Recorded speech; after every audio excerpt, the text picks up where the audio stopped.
ዘንተሞገታዊ አገባብ አራዳዳ ንተረድኦ ክውንነት Chapter 3 Communication and Contradictions 1.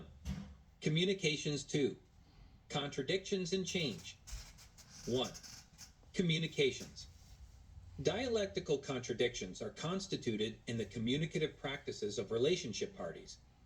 It is through communication that contradictions are given a social life. How parties constitute a given contradiction at time one affects how that contradiction will be experienced at time two. Several kinds of communicative practices have been identified in existing dialectical work. Because of the helical pattern that frequently characterizes dialectical change, it is not surprising that researchers have found two dominant communication practices in the negotiation of contradiction.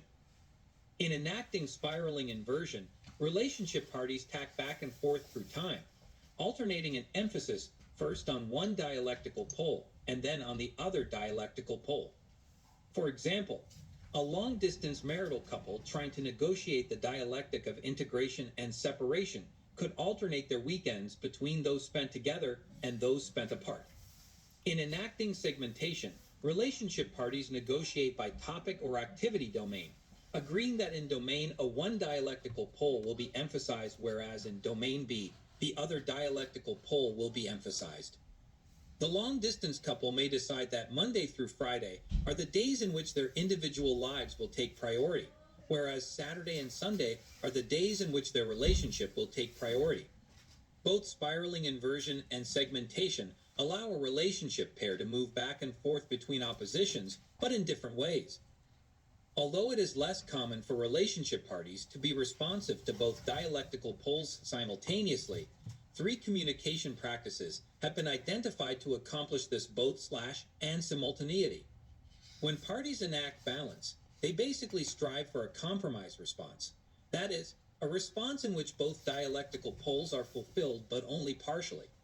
For example, family members struggling with the dialectic of expression-non-expression might compromise by revealing partial, not full, truths to one another. Such a compromise would be neither fully open nor fully closed, but somewhere in the middle. The next practice, integration, involves a complete instead of a partial response to both dialectical poles at the same time. Given that the poles negate each other, this practice is a complex one. Several dialectical scholars have argued that communication rituals exemplify integration practices. Rituals hold both sides of a contradiction at once through their multiple layers of symbolism. For example, the marriage ritual at once celebrates the uniqueness of the particular marital couple at the same time that it celebrates the conventions and traditions of marriage as an institution.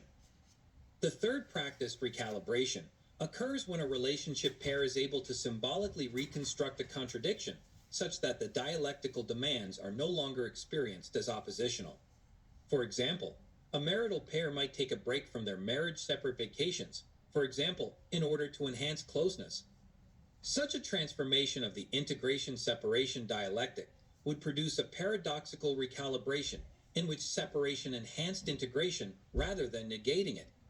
Common to all five of these dialectical practices, spiraling inversion, segmentation, balance, integration, and recalibration, is an appreciation of the dialectical nature of relating. However, these have described two communicative practices that they regard as less functional in negotiating the dialectics of relating. In communicative denial, relationship parties attempt to extinguish one opposition to a given dialectic, ignoring its existence by wishing it away. A pair may say that they are totally open with one another, but such a declaration belies the importance of discretion. In enacting disorientation, parties construct contradiction as a totally negative problem that overwhelms them and brings them to a nihilistic state of despair. A disoriented partner might say something like, "Why bother to make the marriage work anyway? No matter what you do, you'll be unhappy." To conclude, a social dialectical perspective has been employed in understanding a wide range of relationship types, including platonic friendships, polygamous families, abusive families, stepfamilies, friendships among co-workers, marital couples, romantic pairs, couple relationships with their social network, the relationships between parents, and their adolescent children, the post-divorce relationship between ex-spouses, and families who face a dying member. Dialectical researchers have used a variety of methods to study contradictions. Some scholars have used in-depth interviews in which relationship parties are asked simply to talk about the details of their relationship without explicit attention focused on contradictions. These interviews are subsequently analyzed by the researcher for evidence of contradiction. Other scholars have used in-depth interviewing to probe relationship parties explicitly about their awareness of and reactions to contradictions. Sometimes, dialectically oriented researchers have employed narrative analysis of stories of relating told by participants. Other dialectically oriented researchers have employed traditional survey methods to solicit parties' perceptions of the extent to which they experience dialectical tensions. Field-based ethnography has also been employed by dialectically oriented researchers. Finally, some dialectical researchers have coded the communicative behaviors of interacting partners for dialectical oppositions. Clearly, there is no single way to study the contradictions of relating.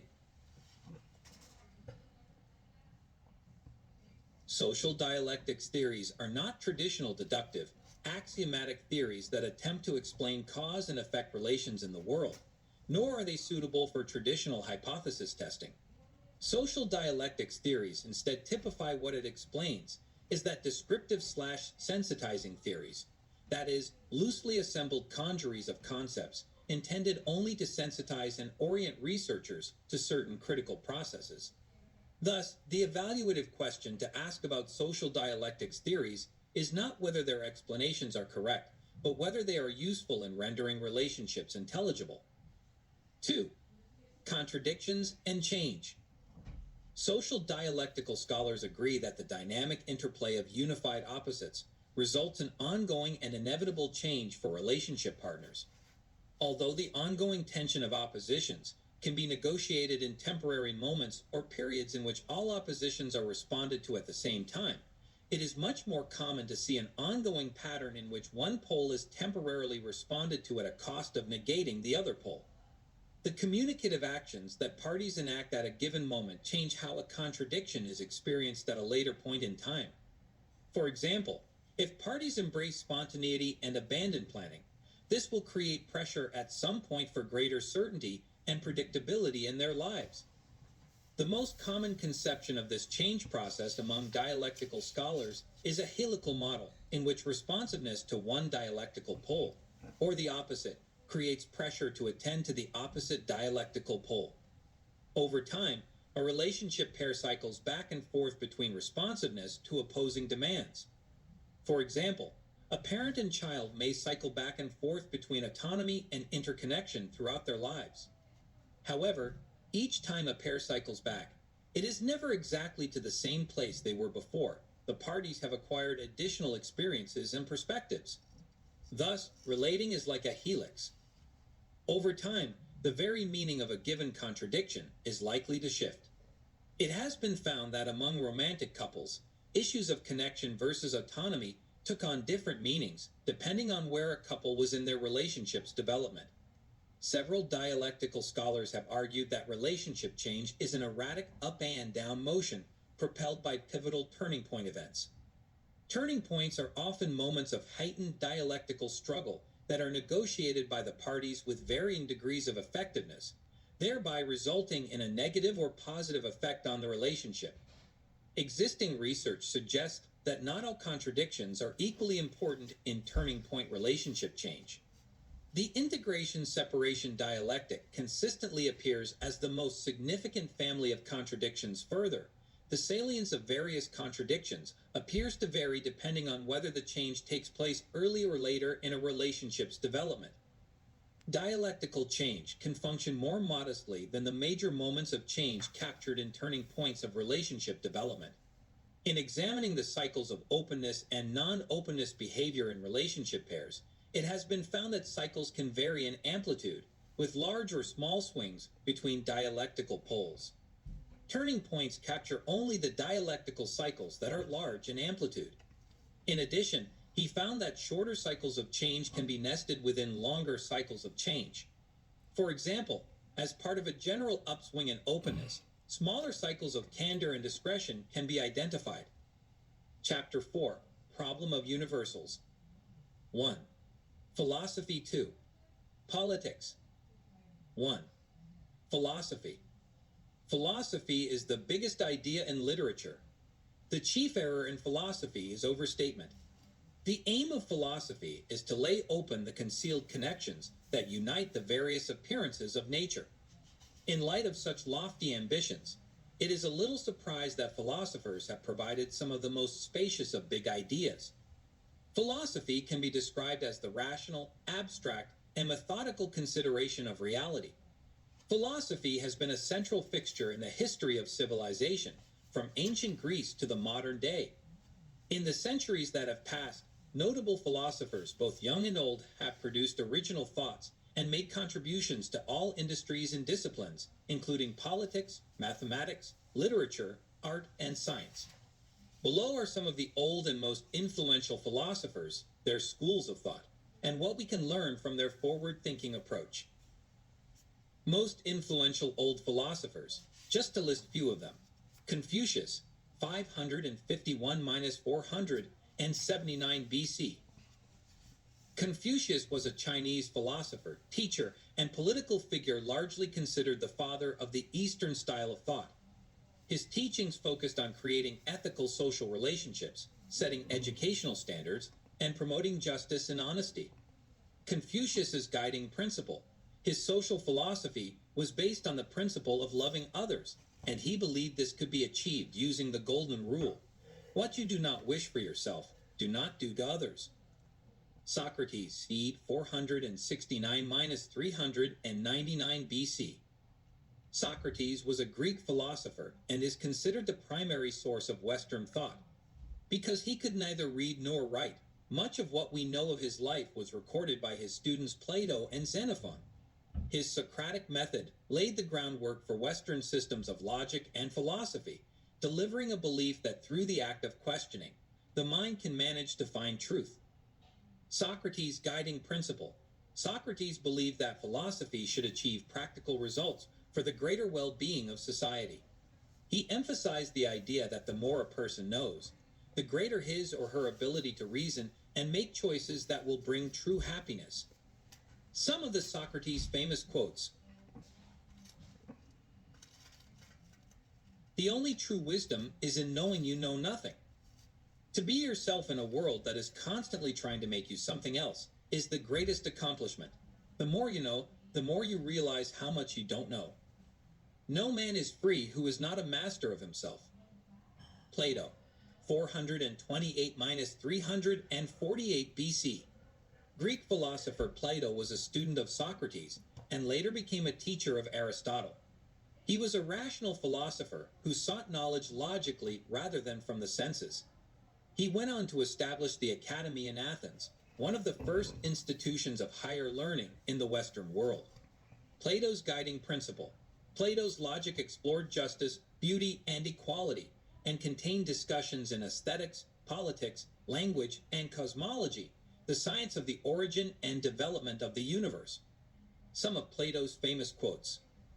Human behavior flows from three main sources: desire, emotion, and knowledge. One of the penalties for refusing to participate in politics is that you end up being governed by your inferiors. Wise men talk because they have something to say, fools because they have to say something. Aristotle, 384-322 BC. Aristotle considered one of the greatest thinkers in politics, psychology, and ethics. Aristotle learned from Plato after enrolling in his academy at age 17. Later, he went on to tutor Alexander the Great. Aristotle focused on roots of knowledge, a term popularized by Immanuel Kant, where conclusions are formed based on actual observation and data. Aristotle's guiding principle. Aristotle's intellectual knowledge spanned every known field of science and arts, prompting him to idealize the Aristotelian syllogism, a belief that logical argument applies deductive reasoning to arrive at a conclusion based on two or more propositions assumed to be true. Some of Aristotle's famous quotes. It is possible to fail in many ways, while to succeed is possible only in one way. He who is to be a good ruler must have first been ruled. The high-minded man must care more for the truth than for what people think. Most famous world philosophers who found the communist system, just to mention a few of them. Communism is a political and economic ideology that seeks to establish a classless society in which all property and resources are communally owned and controlled by the community as a whole. The communist theory was founded by German political philosophers and economists Karl Marx and Friedrich Engels in the second half of the 19th century. Some of the famous philosophers who have contributed to communism include Karl Marx, Friedrich Engels, Vladimir Lenin, Leon Trotsky, Joseph Stalin, Mao Zedong, Che Guevara, Fidel Castro, and many others too. Karl Marx was a German philosopher during the 19th century. He worked primarily in the realm of political philosophy and was a famous advocate for communism. He co-wrote the Communist Manifesto and was the author of Das Kapital, which together formed the basis of Marxism. Friedrich Engels, born November 28, 1820, Barmen, Rhine Province, Prussia, Germany, died August 5, 1895, London, Eng. Was a German socialist philosopher, the closest collaborator of Karl Marx in the foundation of modern communism.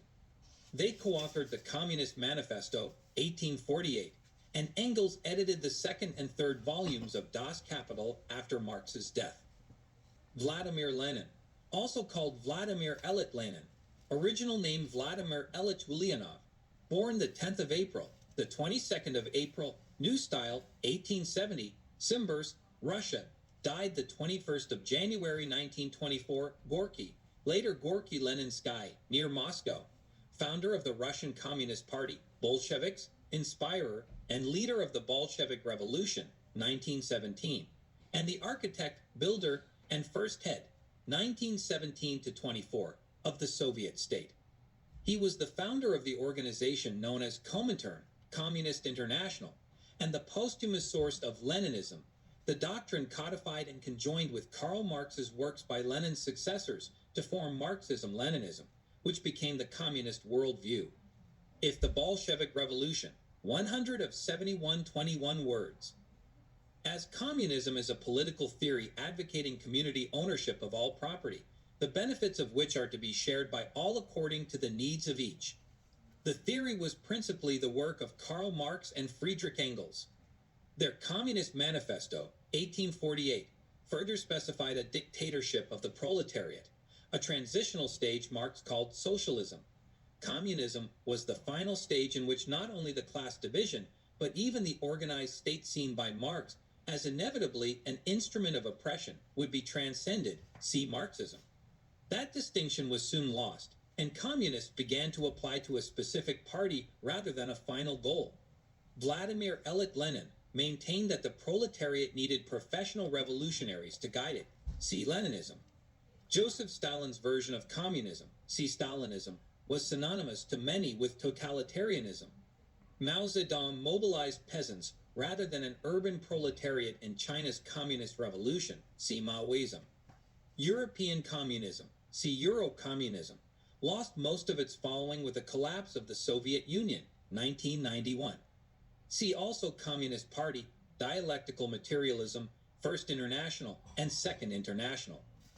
Karl Marx's philosophical ideas, the written work of Marx, cannot be reduced to a philosophy, much less to a philosophical system.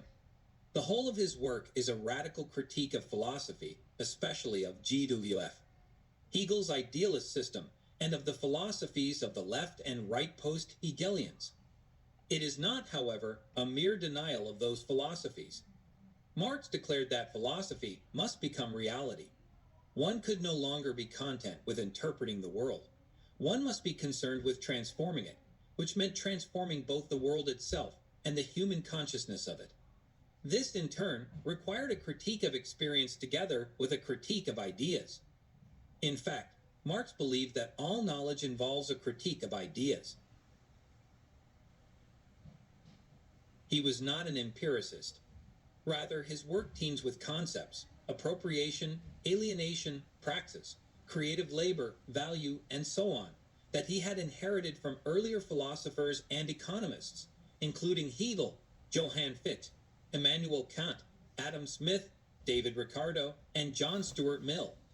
What uniquely characterizes their thought of Marx is that, instead of making abstract affirmations about a whole group of problems such as human nature, knowledge, and matter, he examines each problem in its dynamic relation to the others, and, above all, tries to relate them to historical, social, political, and economic realities. 2. Politics. The word politics is derived from the Greek city-state or polis. This is as Aristotle defined human beings as political animals. It is based on his view that people express themselves most fully and characteristically within the text of the Greek city-state polis. The polis is the natural habitat of political animals, where they interact cooperatively to establish the laws and build the institutions on which social order and justice depend. And if humans are essentially political, it follows that life without politics is impossible. The polis, Greek city, is a product of civic collaboration, but its animating force is conflict. If people did not habitually disagree about things, there would be no need for politics. In a world of complete concord, or overwhelming, politics could not thrive. The reason is disagreement would be either absent or obliterated. So we need to live politically because there is no general agreement about how the good things in life should be shared, about who should have authority over whom and how it is decided. Mao said that politics is war without bloodshed, which means of revolving conflict without recourse to violence. The only common agreement in a politically open society is an agreement to tolerate differences, so politics is the art of compromise. A disagreement is the essence of politics. It would be an injustice to the subject if I were to seek to justify the particular selection of political ideas covered in this book. Indeed, political ideas under political theory are considered the following: the political theory's political ideas: liberty, justice, equality, human rights, social, contract, democracy, monarchy, tyranny, utopianism, revolution.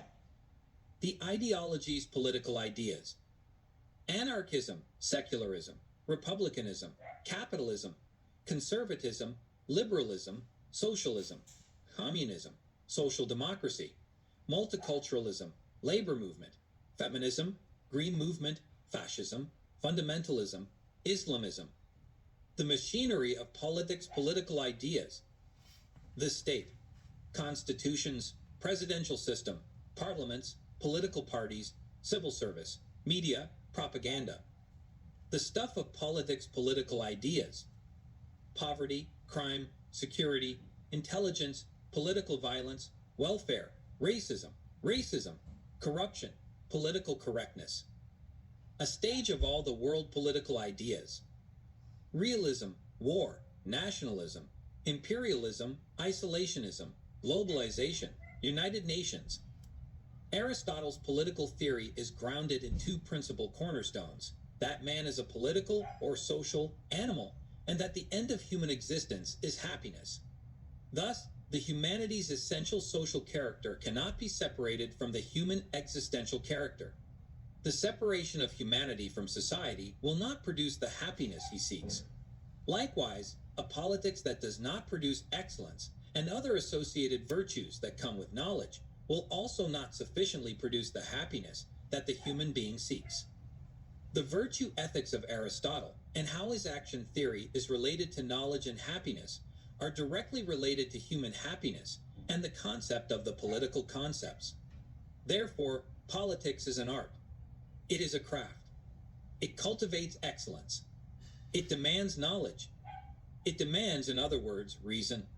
Politics is the art of reasonability because the reasonable would lead to happiness. Politics is not the art of the possible. Whatever that means is nothing more than a justification for the essence of real sense. Politics are arts in all their forms, especially in the practical wisdom of daily work and living for particular people points to the law. In politics, people need prudence as it is the highest manifestation of reason to the ultimate embodiment of knowledge of the meaning. Without prudence, one does not really know the entire contents of the reality to the control of emotion and passion, which leads to excess, or one has not cultivated habit from what he knows, which leads to deficiency and lack of excellence. In order the human being to fulfill their natural desire for happiness, as well as to continue cultivating their own practical excellence, people come into a community with one another as social and political animals for happiness. In the community, there is a dialectical confrontation between the higher scholars. This must be regulated by law. If not, then the latitudinal confrontation goes on and on and on without end. It is, by its own definition and thought process, a complete denial of nature itself and the ends to which nature is directed through a final cause, teleology. This is, of course, a result of ignorance of nature and being, but it is primarily an ignorance of nature and being because such a view presupposes unlimited acquisition as what is good for humanity. But unlimited acquisition cannot be satisfied. It does not lead to prudence or moderation. It only ever leads to more self-seeking gain. It is, once again, the inward curve of deficiency whereby man is also, implicitly, detaching himself from society. Thus, we are at endless war with ourselves as we chase after fleeting happiness that can never be satiated because hedonism requires no cultivation of virtue and prudence. Seeking happiness is an implicit recognition that happiness must be part of nature and is therefore within you. It is a lack of understanding of this nature by principally seeking happiness in things outside of self.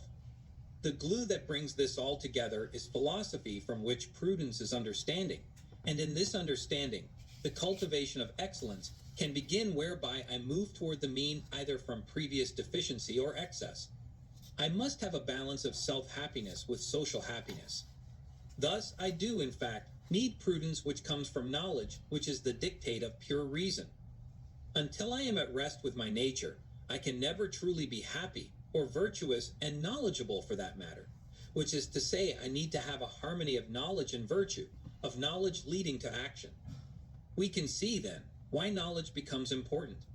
Without proper knowledge, we are left confused and unhappy, at war with ourselves, which is not only at war with our nature, but also with the end to which nature aims for. Prudence is principally contained in the form of knowledge, while moral virtue is contained in matter through actions in the material world. The best life, then, is the life that is completely devoted to understanding form, and from this understanding virtue is acted out in the world matter. Therefore, the struggle for knowledge is also the struggle for virtue in nature. Therefore, each person strives for happiness from his practicality and through the cultivation of his particular wisdom. This is where Aristotle pivots to an understanding of envy and why democracy is a perverse form of constitutionalism, which is to say democracy destroys the law of reason, which promotes virtue and returns us to the abyss of non-virtue. Democracy is the rule of the poor and the envious, those who have not cultivated practical wisdom or virtue, and therefore hold those who do in contempt. Rather than lift themselves up, they would rather drag those above them down. This is the politics of resentment. Democracy was, in Aristotle's eyes, fundamentally anti-intellectual and non-virtuous by its very own definitions and practices. Democratic rights of man, of universal rights, so to speak, are the equivalent to universalist ethical egoism, which devolves law and politics to the lowest common denominator in all persons, self-survival, and nothing more than this. Self-survival does not require knowledge or virtue. It only requires brute strength. Democracy is the greatest reflection of brute strength because it is the coming together of large masses of ignorant animals and brute animals united in action. The struggle of politics is more than just the struggle for virtue in Aristotle. The struggle of politics is, in fact, the struggle for virtue, but in it is the struggle for virtue. It is the struggle for wisdom and knowledge. For Aristotle, the dialectical struggle is not as Hegel and Marx envisioned. It is the internal struggle for wisdom and virtue. The dialectical nature of politics in Aristotle is the struggle for knowledge and virtue, high end, from which happiness is derived, and insofar that this is the peak that politics seeks, Politics is also the struggle against all things that would drag such a politics down into the abyss of ignorance, egoism, and the cave of tyranny.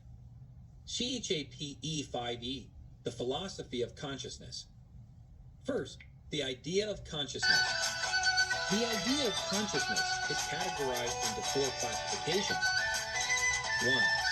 Conscious mind 2.